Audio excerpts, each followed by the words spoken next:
Hello everyone, today we will be solving 9618 summer 24 paper 4 one's question number 3.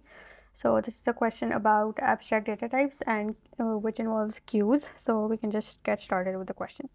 So the question says a program reads data from the user and stores the data that is valid in a linear queue. The queue is stored, ठीक है, तो it's a linear queue which means उसका end है, it's not a circular queue. We know that there are two types of queues. एक circular queue होती है जिसमें अगर आपकी for example array है of 5 elements and your array, all of the 5 elements are full, but you want to add a new element, you can go back and reset your array pointer to the first element, which is going to be at index 0, and rewrite the element that is at the index 0. Okay, so that is how a circular queue works. But in a linear queue, if there were 5 elements and they were all full, so that means that you cannot add an element without removing any of the previous elements. Okay, so it says the queue is stored as a global 1D array queue data of string value. The array needs space for 20 elements. तो हमारी array जो है वो 20 elements की है. Okay, so the global variable queue head stores the index of the first element in the queue. The global variable queue tail stores the index of the last element in the queue. So usually we see these pointers as the front pointer or the rear pointer, and they've named it queue head and queue tail, जिसमें queue head जो है it's the index of the first element and queue tail जो है that is the index of the last element. ठीक है, so just to give you guys a little bit of a background of what queues are in case you guys don't know. It's just कि queue is one of those abstract data types जिसका principle होता है first in first out, which means that the first element that is added to the queue is going to be the first element that is also removed from the queue. तो जिस तरह उन्होंने पहले भी दिखाया हुआ है कि हमारा front pointer जो है that is queue head and our rear pointer is queue tail according to the question. ठीक है, so the front pointer points to the first element in the queue and the rear pointer points to the last element जो कि हमारा queue head और queue tail करेगा. ठीक है, so when you're removing an element आपने head queue head को +1 कर देना है. ठीक है, so अगर मैं remove कर रही हूँ तो my first element to be removed is gonna be this one. Okay, and अगर मैंने एलिमेंट ऐड करना है तो फिर मैं रेयर पॉइंटर को +1 करूँगी और मेरा एलिमेंट जो है वो 4 पे ऐड हो जाएगा. राइट, सो मेरा ये वाला अगर पहले मैं एलिमेंट रिमूव कर रही हूँ तो ये रिमूव हो जाएगा and my front pointer will come on the next one. And अगर मैं एलिमेंट ऐड कर रही हूँ तो मेरा ये +1 हो जाएगा और वो एलिमेंट मेरा इधर ऐड हो जाएगा. ठीक है, तो मेरा last element is gonna be the new one and अगर मैं रिमूव करूँगी तो the first element that we added is gonna be removed. ठीक है, so now we can get on to the question. So it says that the main program initializes all the elements in queue data to a suitable null value, queue head to -1 and queue tail to -1. Right, program code for the main program. Now we know that उन्होंने null values -1 क्यों दी हैं? It's because Python में आपका first index is gonna be 0 arrays में, हर language में actually. तो हम लोग उसको null consider करने के लिए कि अगर हमारी queue empty है तो हम उसको -1 set करेंगे. Okay, so we also know that it's global. तो हमारे सारे वेरिएबल्स जो हैं ग्लोबल हैं. ठीक है, देव मेंशन. तो हम लोग पहले लिखते हैं global queue data, global queue head and global queue tell.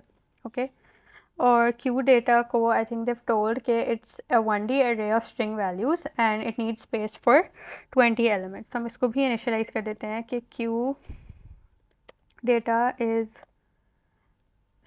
string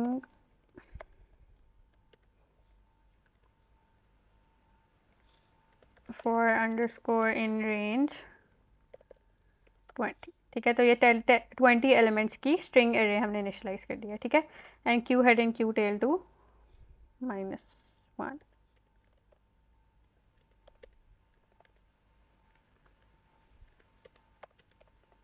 ठीक है, this is our A part. उसके बाद बी पार्ट में it says the function enqueue takes the data to insert into the queue as a parameter.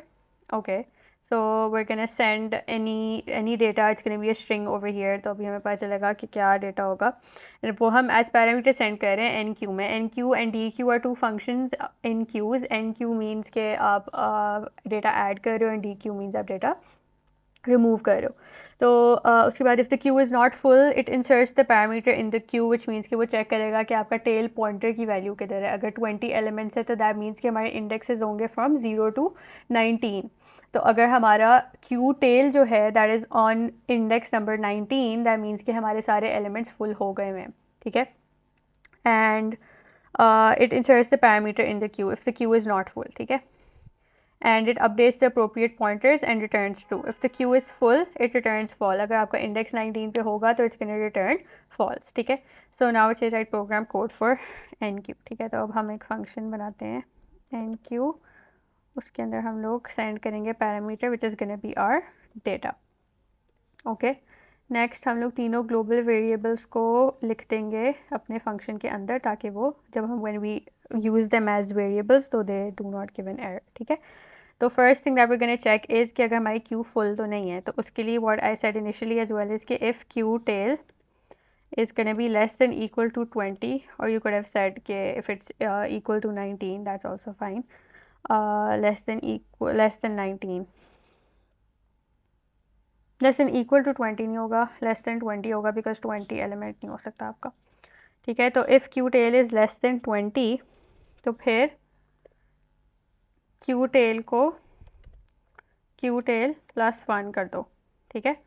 Because queue tail was pointing to the last element ना, और हम element add कर रहे हैं। तो अगर फॉर एग्जाम्पल हमारा क्यू टेल जो है वो 3 पे है तो हमने एलिमेंट ऐड करना है विच मीन्स वो 20 से कम था, तो हम उसको पहले इंक्रीमेंट करेंगे ताकि वो 4 पे आए, एम्प्टी एलिमेंट पे आए, और वहाँ पे हम लोग डेटा ऐड करेंगे। फिर हम क्या करेंगे, क्यू डेटा पे जाओ, उसके इंडेक्स नंबर क्यू टेल से हमें मिलेगा, उस पर जाओ एंड वहाँ पे डेटा स्टोर कर दो, ठीक है। उसके बाद we need to also check another thing कि हम लोगों ने देखना है कि हमारा क्यू हेड जो है, for example if this is the first data element that we are adding, तो हमारी क्यू हेड की वैल्यू -1 होगी। तो we need to change that as well कि for the instance that this is the first element that we are adding कि if queue head is equal to -1 तो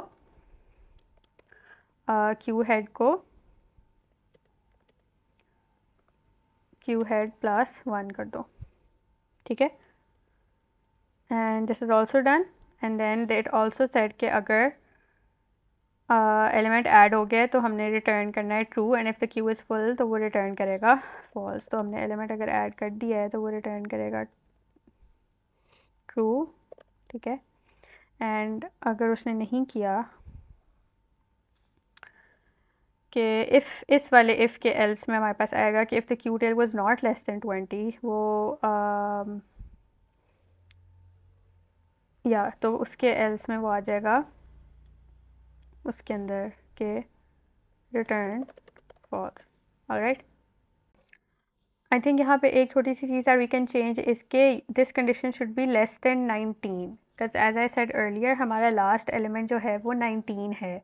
तो अगर मैंने पिछली कंडीशन पे रहती कि अगर क्यू टेल की वैल्यू लेस देन 20 थी, तो इसका मतलब है कि जब क्यू टेल 19 पे होता तो वो लूप में एंटर करता, फिर वो क्यू टेल को क्यू टेल +1 करता एंड क्यू टेल आ जाता 20 पे, and 20 is not an index because हमारे इंडेक्स 0 से 19 तक है, तो फिर हमारे पास एरर आ जाएगा। So this condition should be less than 19 कि द लास्ट टाइम जो चीज़ ऐड हो सकती है वो तब हो सकती है अगर क्यू टेल 18 पे है, ताकि हमारा लास्ट एलिमेंट क्या हो 19 पे ऐड हो, ठीक है। तो ये हो गया हमारा बी पार्ट।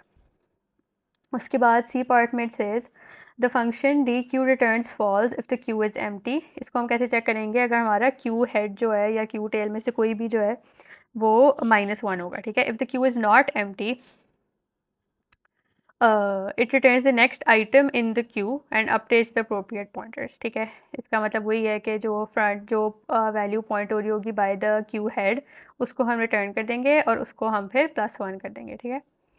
उसको अपडेट हमने करना है, write program code for dequeue. अब इसने रिटर्न करना है। अब यहाँ पे आपने डिफरेंस ये देखना है कि वहाँ पे वो रिटर्न कर रहा था द बूलियन वैल्यू ट्रू या फॉल्स, ठीक है। यहाँ पे वो स्ट्रिंग रिटर्न कर रहा है फॉल्स, ठीक है। That is not a boolean, ठीक है। तो आपने इन छोटी छोटी चीज़ों का we have to take care of the small things because they can make us lose like 1 mark और 2 which may affect our grade, ठीक है। तो ये हमने पेस्ट कर दिया है। पहले हम चेक करेंगे कि हमारी क्यू एम्प्टी तो नहीं है, कि if queue head is equal to -1 return the string false, ठीक है। एल्स क्या करो, क्यू हेड को कर दो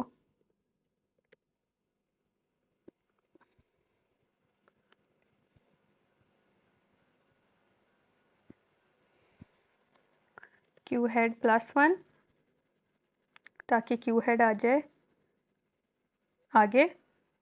एंड नेक्स्ट काम क्या करो, हम लोगों ने रिटर्न कर देना है द वैल्यू जो हमने रिमूव की है, तो वो हमें वापस -1 करना पड़ेगा, ठीक है। तो रिटर्न हम पहले नहीं कर सकते, इवन दो हमें, मैं लिख के बता देती हूँ कि जब हम रिटर्न करेंगे तो हमें यहाँ पे जब हम जो डेटा हमें रिटर्न करना है उसकी value we're gonna write queue head plus नहीं सॉरी -1, ठीक है।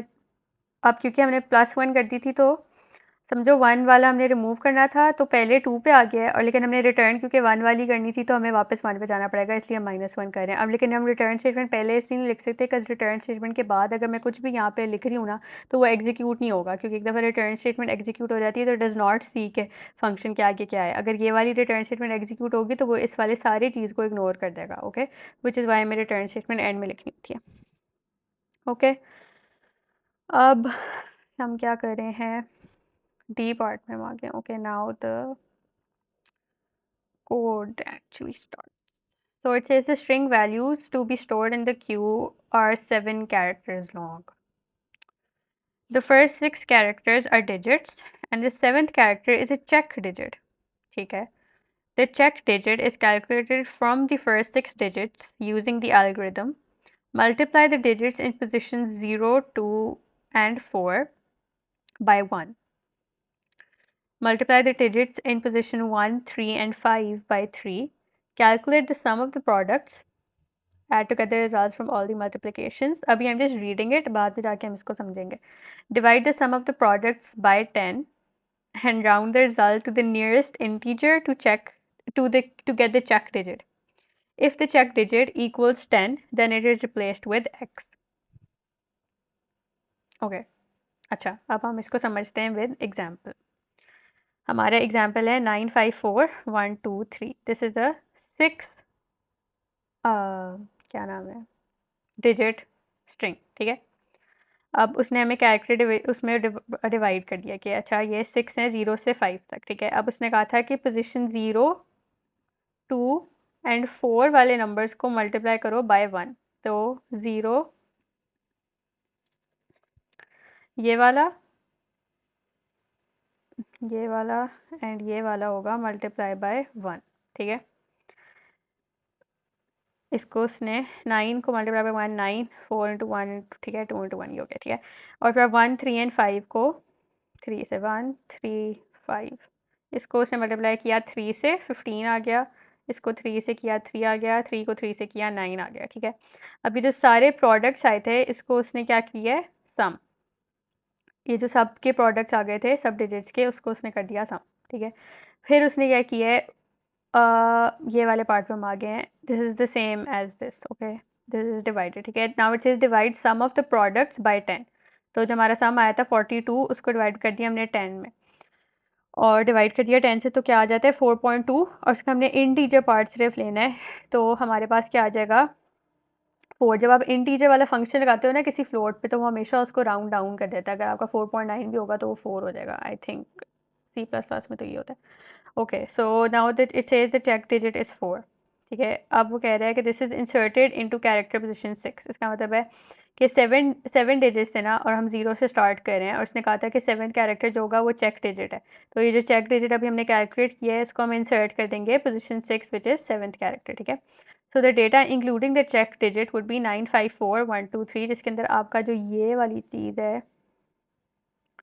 वो क्या है चेक डिजिट, ठीक है। तो थोड़ा सा समझने वाली क्वेश्चन था ये। A 7 character string is valid if the 7th character matches the check digit for the data.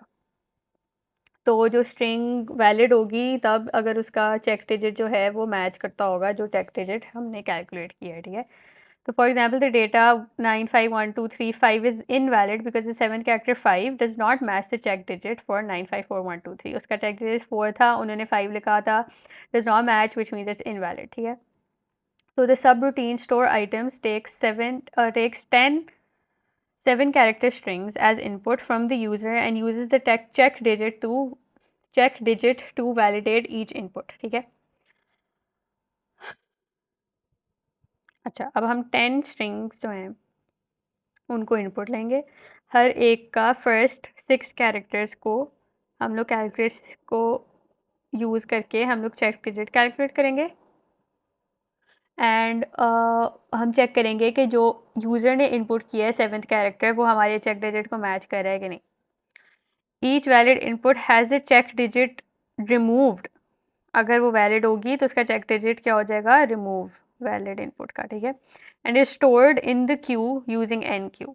तो जो उसका चेक डिजिट हमने रिमूव किया है उसको हम क्यू में स्टोर करेंगे. अब you need to keep track of everything that's happening. ठीक है, this is a very long question. An appropriate message is output if the item is inserted. It's okay अगर आपको बीच बीच में से बोल रहे हैं, बिकॉज आपने क्वेश्चन सॉल्व पढ़ पढ़ के ही करना है. ठीक है, यू डू, आपके मेमोरी टेस्ट नहीं हो रहा है यहाँ पे, आपने लॉजिक लगानी है. ठीक है, अच्छा, if the item is inserted तो an appropriate message is output. An appropriate message is output if the queue is already full. ठीक है, हो जाएगा. Invalid inputs are not stored in the queue. तो अगर चेक डिजिट मैच नहीं हो रहा इसका मतलब है वो नंबर क्यू में स्टोर नहीं होगा. अगर क्यू में नंबर स्टोर होगा तब भी उसका चेक डिजिट रिमूव होगा और वो रिमूव करके हम लोग एन क्यू में स्टोर करेंगे, एन क्यू से स्टोर करेंगे. The subroutine counts and outputs the number of invalid items that were entered. ठीक है, तो जो 10 कैरेक्टर स्ट्रिंग में से जितने इनवैलिड स्ट्रिंग्स होंगे वो हम काउंट करेंगे एंड स्टोर करेंगे. ठीक है, आउटपुट करेंगे. ठीक है, store items can be a procedure और फंक्शन, वो हमारी मर्जी है. चलो ठीक है, write program code for store item. Okay, अब हम इसको स्टार्ट करते हैं क्वेश्चन को. तो हम स्टेप बाय स्टेप चलेंगे, नो नीड टू वरी. तो अब पहले चीज़ क्या है, मैं थोड़ा ऊपर कर लेती हूँ. अच्छा, पहले हमारे उसका प्रोसीजर का नाम है स्टोर आइटम्स एंड उसमें हम एक पैरामीटर पास कर रहे हैं, नहीं कर as input not as parameter. ठीक है, तो हम कोई पैरामीटर नहीं पास कर. अच्छा, अब फर्स्ट थिंग हमने क्या करनी है कि हमने लेनी है यूज़र से इनपुट 10 टाइम्स. ठीक है, तो पहले हम एक लूप लगाते हैं कि फॉर एक्स इन रेंज 10, कि अब जो भी चेक डिजिट वाला सारा काम होगा वो 10 दफ़ा होगा क्योंकि हम यूज़र से 10 दफ़ा इनपुट ले रहे हैं. तो हम एक वेरिएबल का नाम देते हैं स्ट्रिंग इक्वल टू इनपुट करो एंटर 7 डिजिट स्ट्रिंग. ठीक है, ओके, अब हम लोगों ने सम जो होगा ना अपना वो कैलकुलेट करना है. ठीक है, पहले हम लोग, अब हम ये वाला काम करेंगे. अब हम लोगों ने चेक करना है कि जो यूज़र ने, कहाँ गया, यूज़र ने जो नंबर एंटर किए हैं ना वो मैच, उसका चेक डिजिट जो है वो करेक्ट है कि नहीं है. उसका मेथड है ये कि 0, 2 एंड 4 वाले इंडेक्स को हमने 1 से मल्टीप्लाई करना है, 1, 3 एंड 5 को हमने 3 से मल्टीप्लाई करना है. ठीक है, तो हम इसको स्टेप बाय स्टेप लेके चलते हैं. हम एक वेरिएबल बनाते हैं सम, उसके अंदर अब हम लोग वेरिएबल जो हैं वो ऐड करेंगे. ठीक है, अब हम करते हैं, अब ऑब्वियसली जब आप सम कर रहे होते हैं हमने इनपुट की है स्ट्रिंग, हमने सम लेना है, हमें सम के लिए क्या चाहिए होता है, इंटीजर. अब जब हम इंटीजर लेंगे, अब हमने जो नंबर एक्सट्रैक्ट करेंगे स्ट्रिंग में से तो हमने उसको पहले इंटीजर में कन्वर्ट करना है ताकि हम सम ले सकें क्योंकि सम हमारा इंटीजर वेरिएबल है. ठीक है, पहले हम करेंगे इंटीजर करो स्ट्रिंग के 0th पोजीशन वाले कैरेक्टर पे जाओ और उसको इंटीजर में कन्वर्ट करो एंड मल्टीप्लाई दैट बाय 1. ठीक है, प्लस इंटीजर में कन्वर्ट करो स्ट्रिंग के इंडेक्स नंबर 1 पे जाओ, उसको मल्टीप्लाई करो 3 से. फिर इसको हम कॉपी कर लेते हैं ताकि कंफ्यूजन ना हो. ठीक है, 0 को 1 से मल्टीप्लाई करना था, 1 वाले को 3 से करना था, फिर रिपीट होगा. 2 वाले को 1 से करना था, फिर 3 वाले को 3 से करना था. ठीक है, 3 वाले को 3 से करना था, 4 को 1 से, 5 को 3 से. ठीक है, इसको आप मैं एक गो में एक ही लाइन में कर रही हूँ ताकि लंबी और ज़्यादा लाइंस ऑफ कोड ना हो जाए, but if it's a confusion for you तो आप अलग-अलग प्रोडक्ट्स ऐड कर सकते हो कि आप पहले 0, 2 एंड 4 वाले के प्रोडक्ट्स निकालो, एक अलग वेरिएबल में स्टोर करो, फिर 1, 3 और 5 पोजीशन के प्रोडक्ट का सम निकालो, उसको अलग वेरिएबल में स्टोर करो और फिर दोनों सम्स को ऐड कर दो। If that's easier for you you can do that. I am just doing this like this ताकि मेरी लाइन्स ऑफ कोड कम हो जाए, ठीक है। अब हम फोर्थ पे आ गए हैं। फोर्थ को हमने मल्टीप्लाई करना था 1 से, एंड फिर फिफ्थ को एंड में हम मल्टीप्लाई करेंगे 3 से, ठीक है। ये हो गया मेरा सम। अब क्या करना है हमने, अब हमने चेक डिजिट कैलकुलेट करना है। चेक डिजिट होगा divide the sum of the products by 10 and उसका इंटीजर पार्ट लेना है हमने। तो चेक इज इक्वल टू, क्योंकि ऑब्वियसली अगर 42 था फॉर एग्जांपल तो वो 4.2 पे देगा, दैट्स अ फ्लोट, लेकिन मैंने उसको इंटीजर वैल्यू में लेना है। मैं क्या करूँगी, सम स्लैश 10। ये भी हो गया, चेक डिजिट भी बन गया, ठीक है। अब मैं क्या करूँगी,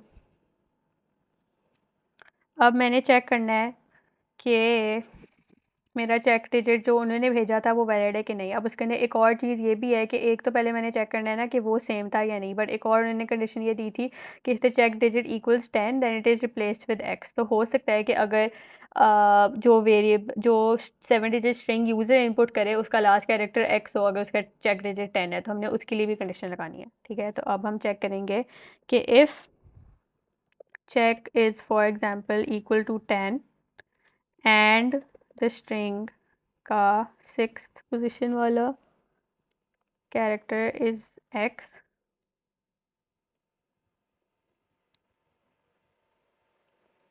ठीक है। और जो हमारा चेक वेरिएबल है that is equal to the string का 6th पोजिशन, और इसको हम इंटीजर में कन्वर्ट कर लेते हैं ताकि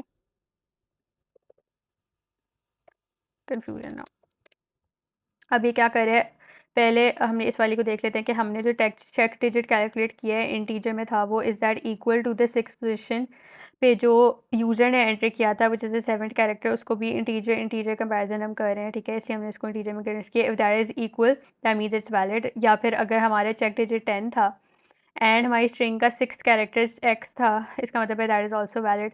मैंने उसका चेक डिजिट क्या है वो एक्सट्रैक्ट करके from the string that the user entered, उसको हमने एन क्यू से क्यू में डाल देना है, ठीक है। तो अब हम क्या करेंगे, एक नया वेरिएबल बना लेते हैं, न्यू स्ट्रिंग, ठीक है। उसके अंदर हम लोग स्ट्रिंग का 6th पोजीशन पे जो एलिमेंट पड़ा था उसको डाल देंगे। अब आपने ये ख्याल रखना है कि इसको जो है इंटीजर में कन्वर्ट करने की जरूरत नहीं है, क्योंकि हमारे क्यू जो है वो डेटा जो ले रहा है वो स्ट्रिंग टाइप का है, ठीक है। तो we do not need to convert that. अब हम क्या करेंगे, अब उसने ये कहा था कि if the item is inserted तो हमने अप्रोप्रिएट मैसेज आउटपुट करना है, विच मीन्स कि अगर हमारा एन क्यू जो है वो ट्रू रिटर्न करता है तो हम आउटपुट करेंगे एक मैसेज के इंसर्ट हो गया, और अगर उसने फॉल्स रिटर्न किया तो हम तब भी आउटपुट करेंगे कि मैसेज एंटर हुआ है कि नहीं, ठीक है। तो उसके बाद हम करते हैं कि इफ़ एन क्यू में न्यू स्ट्रिंग भेजो, sorry, if that is equal to true तो फिर क्या कर दो, प्रिंट कर दो string inserted, else print string is sorry queue is full, ठीक है। ये हो गया हमारा काम। अब एक लास्ट चीज़ उसने कही थी वो था कि the sub routine counts and outputs the number of invalid items, which means कि अगर हमारी ये वाली कंडीशन फॉल्स हो गई है तो हम लोगों ने काउंट करना है। तो इसके लिए हम लोग एक वेरिएबल बना लेते हैं इनवैलिड, जिसको हम इनिशियलाइज करते हैं टू 0, एंड यहाँ पे आके अगर वो फॉल्स हो जाए तो हम लोगों ने क्या करना है, invalid is equal to invalid plus 1, हो गया। एंड में हम लोग प्रिंट करवा देंगे कि कितनी इनवैलिड टर्म्स थी। प्रिंट देयर वर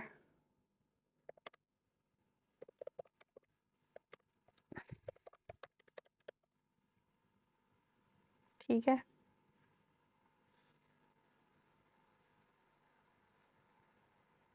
हो गया। चलो so this is our store items वाला। तो if you just go one by one, एक एक लाइन को अलग-अलग पढ़ो, एकदम सारा पढ़ के ओवरवेल्म नहीं होना, तो फिर ये इतना मुश्किल नहीं है। ओके, तो बाद में हम रन करेंगे तो होपफुली हमें समझ आ जाएगी। ठीक है, अब ये क्या कह रहा है, राइट प्रोग्राम को to amend the main program. अब हम मेन प्रोग्राम में आ गए हैं।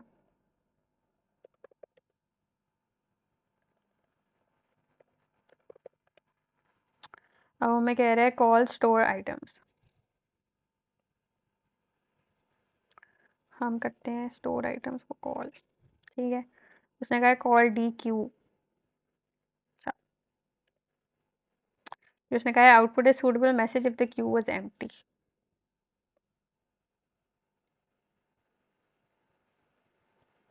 ओके, तो डी क्यू ने फॉल्स रिटर्न किया था जब क्यू एम्प्टी थी। तो हम कहते हैं कि if dequeue is equal to false, तो प्रिंट कर दो कि क्यू इज एम्प्टी, एल्स क्या करो, output the return value of the queue was not empty.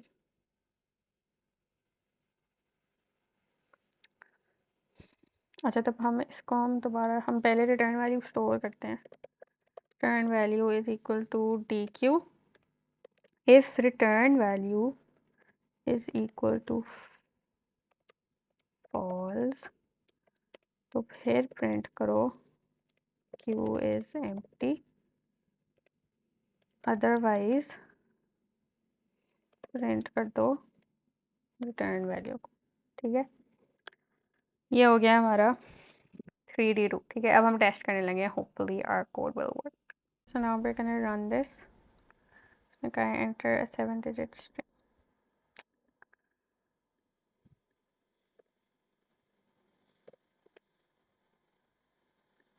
हम ये सारी एंटर करेंगे 10 स्ट्रिंग्स।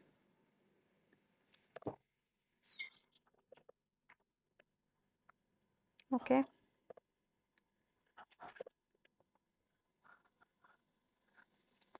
ओके, इसने इसको इंसर्ट नहीं किया, विच मीन्स इसका check digit would probably not be correct. ठीक है, हम इस पे आ गए हैं, इसको उसने इंसर्ट कर लिया, विच मीन्स इस check digit is correct hopefully. And इसको भी नहीं किया उसने, विच मीन्स इसका इज रॉन्ग, इसका is also probably wrong.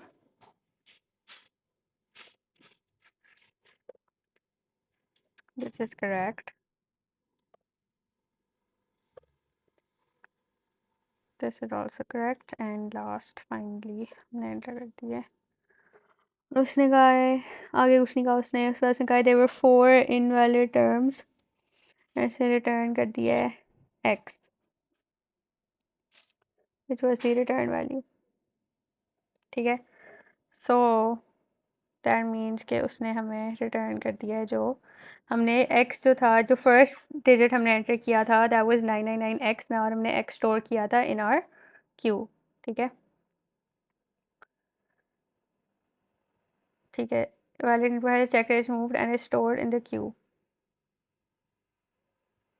Oh, we have to store the string in the queue, not the check digit. So you guys can edit this. I read it wrong. We were supposed to store the number. I thought we were supposed to store the check digit. तो इसमें हम लोग क्या करेंगे, 0 से लेके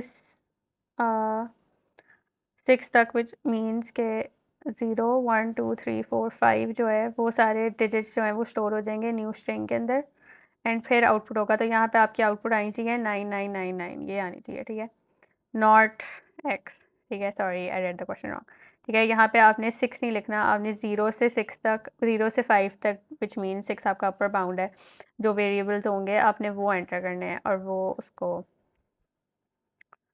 output करनी चाहिए उसको। ठीक है, so there is a small reading mistake, तो ऐसी मिस्टेक्स हो सकती हैं। ठीक है, तो you guys need to be aware of the fact that you're reading the question correctly. तो I'm not going to run the input again because it's going to take a long time. But आपका input जो है वो 99999 आनी चाहिए ये, ठीक है? तो I hope this question was easy, and if you guys have any questions, you can ask in the comments. Okay, thank you.